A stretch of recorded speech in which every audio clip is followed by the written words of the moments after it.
Yusuke Urameshi é o tipo de pessoa que é difícil de alguém ter algum tipo de consideração por ele logo de cara, mas logo todos descobrem que o valentão briguento, irresponsável e mal educado é uma pessoa que tem o mínimo de empatia e que não pensa duas vezes antes de sacrificar a própria vida para salvar a de uma criança que estava prestes a ser atropelada. Tanto o seu design quanto o comportamento são apresentados para serem intimidadores à primeira vista, para que representem uma pessoa agressiva, de pavio curto e que está sempre envolvida em brigas escolares. Porém, a gente descobre que ele não é tão ruim e que é apenas um desmiolado que se irrita fácil. O personagem principal de Yu Yu Hakusho, famigerado mangá e anime que conquistou o mundo por causa de suas aventuras sobrenaturais cativantes, é um adolescente difícil, com cara de poucos amigos, mas depois que o conhecemos melhor, ele é só um bobalhão. O cara é irritadinho, mas consegue tirar umas boas risadas e, apesar de ser um tanto imaturo, ele é o típico protagonista esforçado de shonen. Eu me chamo Domingos e sejam bem-vindos ao Coleção de Ideias sobre o mangá desse personagem briguento, mas que depois que o conhecemos passamos a torcer por ele. No vídeo eu irei focar apenas na versão do mangá, que é a história original. Eu sei que a adaptação em anime é icônica, foi através dela que muita gente conheceu Yusuke e a sua turma, mas eu acredito que muita gente já tenha falado sobre esse desenho. Então me acompanhe nessa jornada de revisitar a história de Yu Yu Hakusho na sua versão em quadrinhos. Eu garanto que vai valer a pena porque ela tem umas diferenças consideráveis em relação ao anime e à série live action. Yu Yu Hakusho é um mangá escrito e ilustrado por Yoshihiro Togashi, a mesma mente criativa que também é responsável por Hunter vs Hunter. O quadrinho conta sobre a vida de Yusuke Urameshi, um adolescente de 14 anos, estudante do colégio Sarayashiki, do qual ele ama fugir das aulas e onde recebe as broncas de sua amiga de infância Keiko Yukimura. Isso quando ele vai à escola, né? A reputação dele nos corredores do colégio não é a das melhores e essa fama se estende até mesmo para toda a cidade. Praticamente todos os alunos têm medo de sua presença, rola boatos de que ele já foi chamado para participar de gangues e alguns espertinhos alegam que possuem parentesco com o cara só para se safar de valentões e levar vantagem sobre os outros alunos. No comecinho do mangá é visto como Urameshi é mais um sem noção que não se importa muito em fazer o que bem entende, mesmo que isso vá prejudicar os outros, como furtar as lojinhas da região. Mas ainda assim ele não é uma pessoa deliberadamente má, tanto que logo o vemos avisando para um garoto tomar cuidado ao brincar na rua e o salvando de ser atropelado logo em seguida, morrendo no lugar da criança no processo. Yusuke é impulsivo e bem burro e gosta de resolver as coisas com base na violência e picaretagem. Após a morte ele vira um espírito que não vai para o céu e nem para o inferno, e testemunha de fora de seu corpo toda a confusão causada pelo acidente até chegar Botan, a deusa da morte, que vai até ele avisar que há uma chance dele voltar à vida caso aceite participar do teste da ressurreição, já que ninguém no mundo espiritual imaginava que ele morreria naquele momento, ainda mais na tentativa de salvar outra pessoa, e dizer também que o seu sacrifício não serviu de nada, porque também não estava previsto para o menino morrer naquela situação. Ele seria atropelado e iria se salvar milagrosamente sem nenhum ferimento. Yusuke fica com cara de bobo ao descobrir que morreu à toa, e essa cara de bobo que o personagem demonstra no mangá faz parte de algo recorrente nesses primeiros momentos da história. O quadrinho é muito bem humorado e não se preocupa tanto em ser levado a sério. Até mesmo as situações mais drásticas, como a morte de seu protagonista, convergem para que ocorram momentos cômicos e descontraídos. Yusuke, quando leva bronca, seja dos funcionários da escola, da Keiko ou da sua mãe, quando ele se mete em brigas e se dirige a outros personagens, o pilantra tá sempre desenhado com as proporções do rosto ou do corpo super exageradas. E até mesmo quando o próprio tenta ser engraçado, o seu design é modificado a fim de deixá-lo mais amigável para o leitor. Uma atitude que eu considero bem amigável é a de você deixar um like aqui neste vídeo. Fazer esse tipo de conteúdo com pesquisa e roteiro dá bastante trabalho. E eu também agradeço profundamente nossos apoiadores que ajudam o canal financeiramente, porque desse jeito nós conseguimos produzir cada vez mais vídeos e com mais qualidade.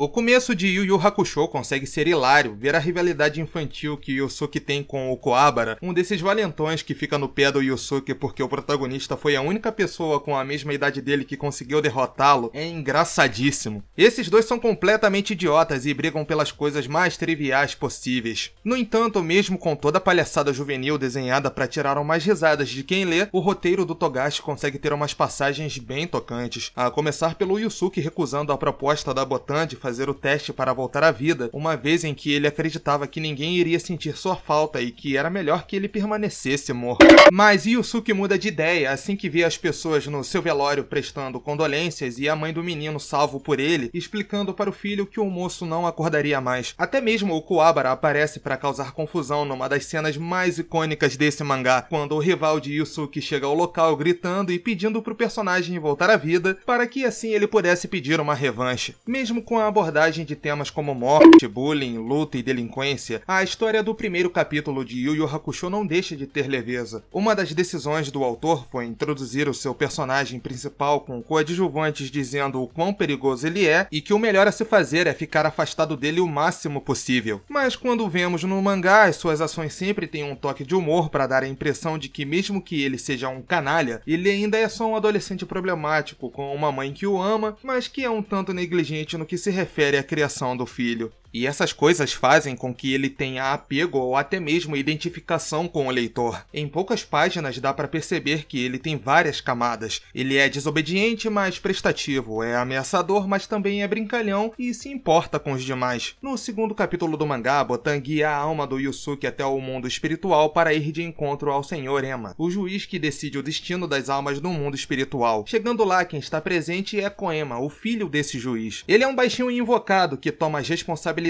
administrativas do mundo espiritual para si, enquanto o Senhor Ema está ausente. O primeiro teste dado por Koema a Yusuke é um em que consiste nos cuidados de um ovo. Dependendo de como é a energia emanada pela pessoa que cuida do ovo, se é positiva ou negativa, a criatura espiritual pode nascer boa ou má, e após o nascimento da criatura, a alma de Yusuke poderá voltar ao seu corpo, que agora tem o coração voltando a funcionar para que não haja enganos, e o coloquem para cremação sem querer enquanto ele ainda tem a chance de voltar à vida. O capítulo serve para expandir o universo, expor que nesse mundo certas regras são importantes para o andamento da história e aprofundar mais o laço entre Yusuke e Keiko, como é mostrado em flashbacks da infância dos dois e com a Keiko correndo para casa da Atsuko, mãe de Yusuke, para avisar que o rapaz ainda poderia estar vivo após ele se comunicar com a menina durante o sono, mesmo fazendo piada sobre o fato das duas ficarem emocionadas com a possibilidade de ele voltar à vida. Yusuke debocha e diz que vai quebrar o ovo só de birra, fazendo a Botan ficar preocupada. Porém, o que é construído aqui a partir da atitude do Yusuke é um tanto previsível. Ele é o protagonista e herói do mangá, a gente sabe que ele jamais faria isso e que a criatura do ovo não nasceria do mal de jeito algum. O Yusuke fala e faz besteira, mas depois de passar um tempo com o personagem é nítido de que o roteiro tenta nos convencer de que ele tem um bom coração. Deixa aí pra mim nos comentários se você também sentiu isso do Yusuke ser representado como um cara problemático, porém bondoso desde o início da história, ou se tinha algum risco da criatura espiritual nascer maligna por achar que o Yusuke sempre teve mais intenções, mesmo sendo um idiota que vive fazendo graça e que faz coisas bem erradas de fato, mesmo que o autor disfarce isso como alívio cômico.